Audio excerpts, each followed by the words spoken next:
Good morning students, welcome again to our YouTube channel. This is Mona ma'am. So students, as you all know that your PT1 exam is over and now come on our further syllabus, chapter number 4, climate.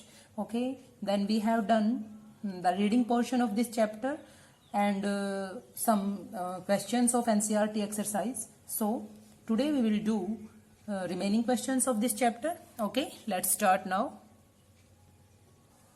So we have done 5 questions of this chapter. Question number 6 now, discuss the mechanism of monsoons. Okay. In this question, you have to do these 5 points in your fair notebook. Let's read now about this. The monsoon are experienced in the tropical area roughly between 20 degree north and 20 degree south. Okay. So to understand the mechanism of the monsoon, the following facts are important. These facts you have to do in your fair notebook. Okay. Question point number first, the differential heating and cooling of land and water. ठीक है, creates low pressure on the landmass of India. जो heating and cooling का process है land पे और water पे, means sea areas में और land areas पे, ठीक है, तो वो low pressure develop करता है on the landmass of India. कहाँ पे? इंडिया के लैंड मास पे, while the seas around experience comparatively high pressure. ठीक है, तो हम लैंड एंड वाटर का जो हीटिंग एंड कूलिंग प्रोसेस देख रहे हैं, तो उसके अकॉर्डिंग जो लो प्रेशर है वो डेवलप होता है लैंड मास ऑफ इंडिया पे.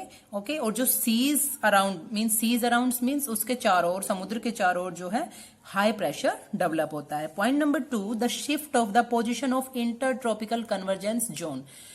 कंप्लीटली इसके बारे में हम पहले डिस्कस कर चुके हैं चैप्टर रीडिंग के टाइम. ओके, तो वहां से आप इसको बहुत ज्यादा एक्सप्लेनेशन जो है इसको रीड कर सकते हो.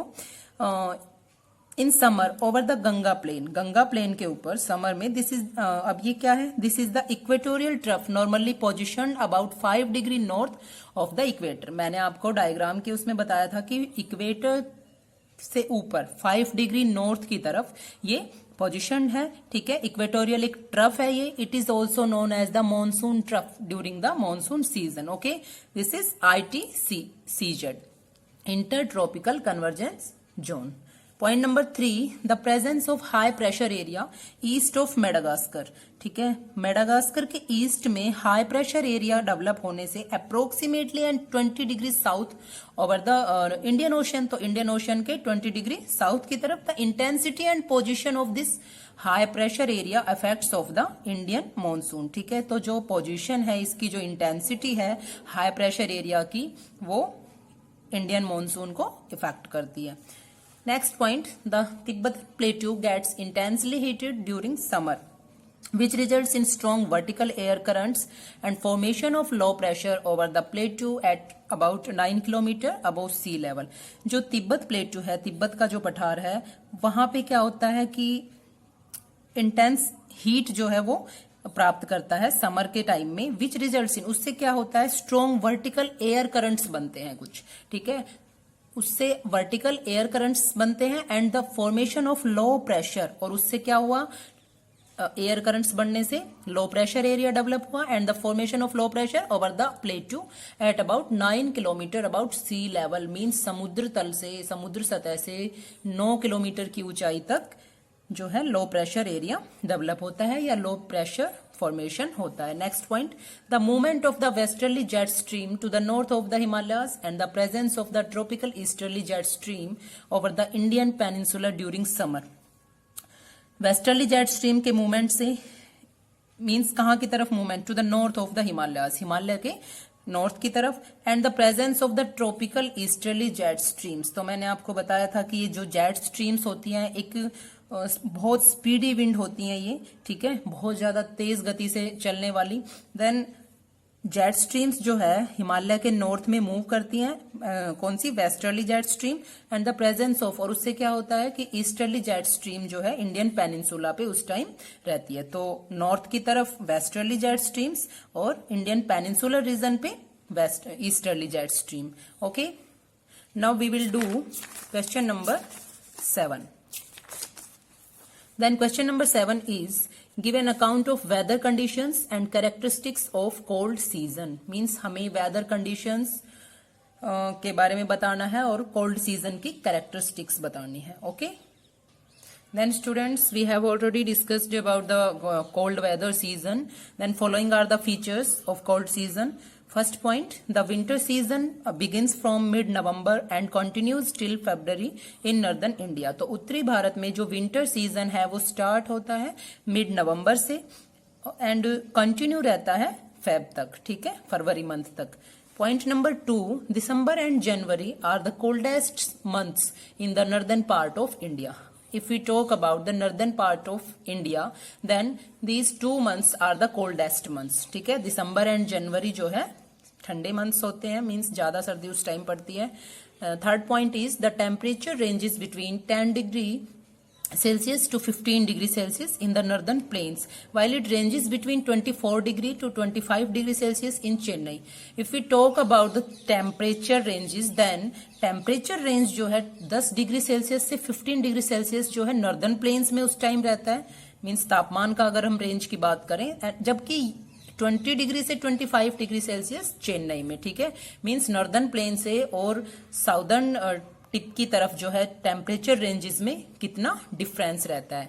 Then 3 points and point number 4, days are warm and nights are cold. ठीक है, तो दिन एक तरह से गर्म होते हैं, रातें जो है ठंडी होती है, nights are cold. Frost is common in the north and the higher slopes of the Himalayas experience snowfall. ठीक है, तो नॉर्थ में तो बेटा फर्स्ट जो है कॉमन आम बात होती है, एंड हायर स्लोप्स में जो हिमालय के हायर स्लोप्स है, मीन्स अगर हम और ज्यादा ऊंचाई पे जाते हैं देन एक्सपीरियंस स्नोफॉल, तो वहां पे क्या होता है, स्नोफॉल होता है. Point number 6, the peninsular region does not have a well defined cold season due to the moderating influence of the sea. जो peninsular region है, क्योंकि हम डिस्कस कर रहे हैं कोल्ड वेदर सीजन के बारे में, तो peninsular reason does not have a well defined cold season. Peninsular area में एक वेल डिफाइंड कोल्ड सीजन नहीं है, बिकॉज क्योंकि वो एरिया जो है इन्फ्लुएंस है, प्रभावित है किससे, सी एरिया से, ठीक है, सी से.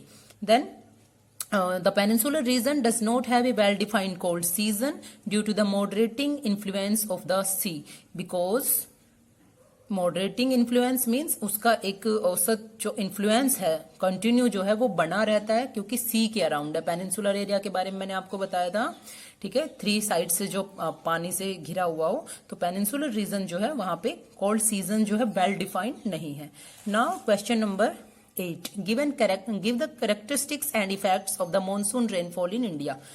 Now in this question we will read about the characteristics and effects of the monsoon rainfall. Now characteristics. Point number 1,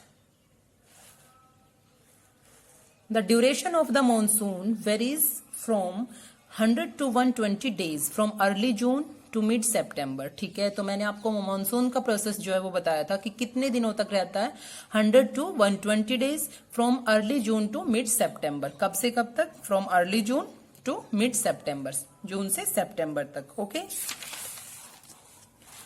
now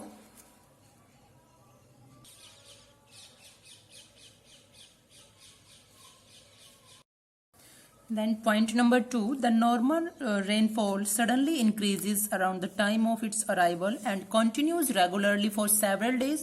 This is called the burst of the monsoon. जो normal rainfall जो है चल रहा होता है, तो suddenly उसमें बेटा इंक्रीज होता है रेनफॉल में around the time of its arrival, monsoon के अराइवल टाइम पे, and continues regularly for several days, और ये एक तरह से कंटिन्यू रहता है काफी दिनों तक. This is called the burst of the monsoon. इसको हम क्या कहते हैं, burst of the monsoon. Point number 3, the monsoon arrives at the southern tip of the Indian peninsular generally by the first week of June. तो monsoon जो है वो southern tip पे कब पहुंचता है, इंडियन पेनिनसुलर पार्ट में by the first week of June, जून के फर्स्ट वीक में.